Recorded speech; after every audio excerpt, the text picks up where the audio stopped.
Assalamualaikum warahmatullahi wabarakatuh. Baiklah, perkenalkan nama saya Abdul Aziz Ahmad. Saya mahasiswa dari Institut Ummul Qura Al Islami. Bidang prodi saya bimbingan konseling Islam. Di sini saya semester 4. Nah, di sini saya akan melakukan observasi wawancara yang berjudul bagaimana menyikapi karakteristik terhadap remaja di masa pandemi ini. Nah, di sini saya ditemani oleh salah satu seorang guru yang mengajar di salah satu pondok pesantren. Nah, di sini bagaimana Pak kabarnya? Alhamdulillah baik-baik saja. Nah, di sini saya enaknya manggil Bapak apa Kakak atau Mas di sini? Mas boleh? Mas ya. Ya. Oke, baiklah, di sini boleh perkenalkan sedikit biodata gitu, biodata singkat Masnya. Ya, perkenalkan nama saya Satori Saputra. Lahir di Bogor tahun 2000 bulan 2 dan pekerjaan saya sebagai guru di pesantren modern Ummul Qura Islami sebagai guru akhlak atau karakter. Oke, baiklah. Kenapa Mas memilih pekerjaan tersebut? Karena dalam beberapa waktu ini, sudah lama sih ya, sebenarnya saya sudah mensurvei atau menelaah di lapangan karena saya suka dengan penelitian tersebut, apalagi tentang karakter santri atau karakter seseorang. Itu adalah hobi saya dan kesukaan saya karena itu adalah sebuah kepentingan ya, moral seseorang itu terhadap seseorang itu penting. Moral seseorang terhadap hubungan sosial itu penting karena berharganya seorang itu tergantung moral dan karakternya. Kalau boleh tahu letak tempat pesantren Mas ngajar ini di mana ya? Ummul Qura Al Islam ini terletak di Desa Baju Suci, Kecamatan Lui Mekar, Luliang, Bogor. Oke, baiklah. Di sini saya akan sedikit wawancara Mas ya. Ya, boleh.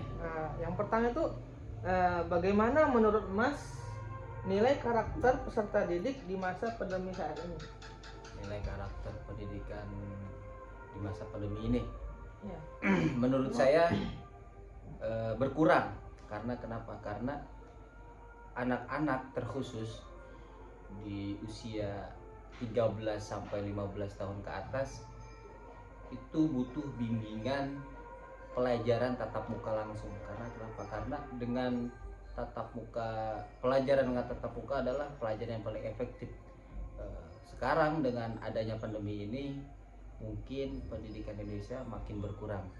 Menurut dosen saya, ketika pandemi ini pendidikan Indonesia ini anjlok. Karena kenapa? Karena tidak memanfaatkan gadget itu dengan baik ketika Google Meet atau sekolah online. Pas ketika pandemi ini tidak memanfaatkan dengan baik, jadi banyak yang memanfaatkan di luar daripada hal yang positif. Oke, baiklah Mas. Kalau dampak utama yang merusak karakter remaja itu di masa pandemi itu apa? Dampak utamanya? Dampak pertama yaitu ya tentunya gadget, karena tidak bisa menggunakan gadget itu dengan baik. Seperti contoh, seseorang memiliki pisau. Jikalau seorang itu bisa menggunakan pisau dengan baik, maka tidak akan melukai atau tidak mendarahi dirinya. Jikalau seorang itu memiliki HP contohnya, tidak bisa menggunakan, maka akan merusakkan dirinya. Karena di dalam gadget itu banyak sisi positif dan negatif. Tentu gimana penggunanya. Karena dengan umur 13 sampai 15 tahun ke atas itu kebanyakan yang belum bisa membawa atau melawan hal-hal yang negatif seperti itu. Jadi poin pertama adalah poin penting memengaruhi rusaknya karakter seorang itu dari gadget. Oke, baik Mas. Menurut Mas sendiri nih, Ya, gimana? siapa yang berperan penting untuk mengubah karakteristik tersebut di masa pandemi ini?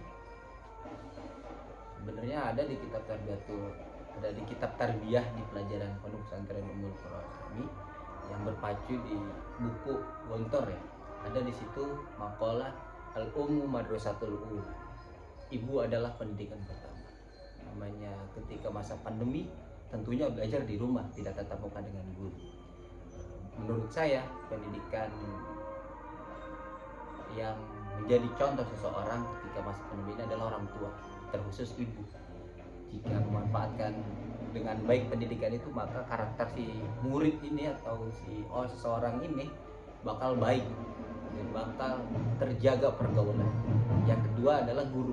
Jikalau si anak ini memanfaatkan gadget itu dengan konsultasi ke gurunya, karena ada di kitab Adabul Alim wal Muta'alim, guru dan murid itu layaknya dosen dan pasien, layaknya dokter dan pasien. Jadi si pasien ini harus terus bertanya kepada dokter resep apa yang dia ketika rusak, ketika dia sakit, jika dia ingin sembuh bertanya kepada dokter dan terus bertanya.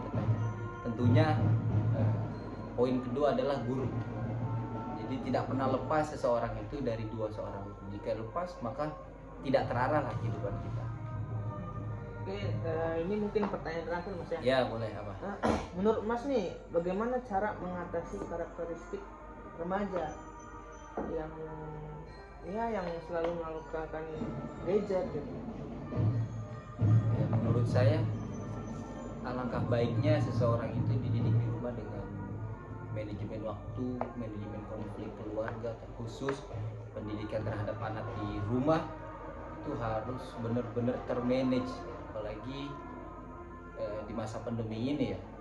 Karena kenapa? Karena jikalau seseorang tidak bisa memanage waktu, apalagi dalam pelajaran, untuk pembentukan karakter terlebih, maka akan berterus dan keterusannya maka akan terbiasa oleh kebiasaan sejak dini.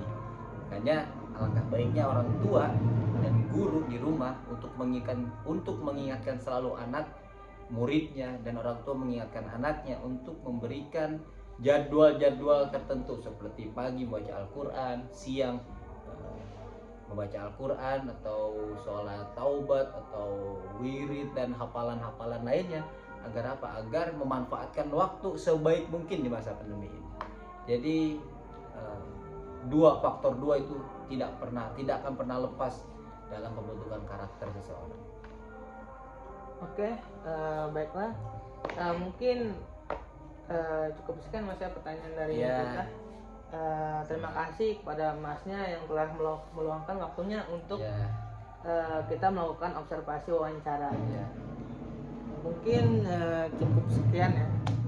Ya kurang lebihnya mohon maaf. Assalamualaikum warahmatullahi wabarakatuh.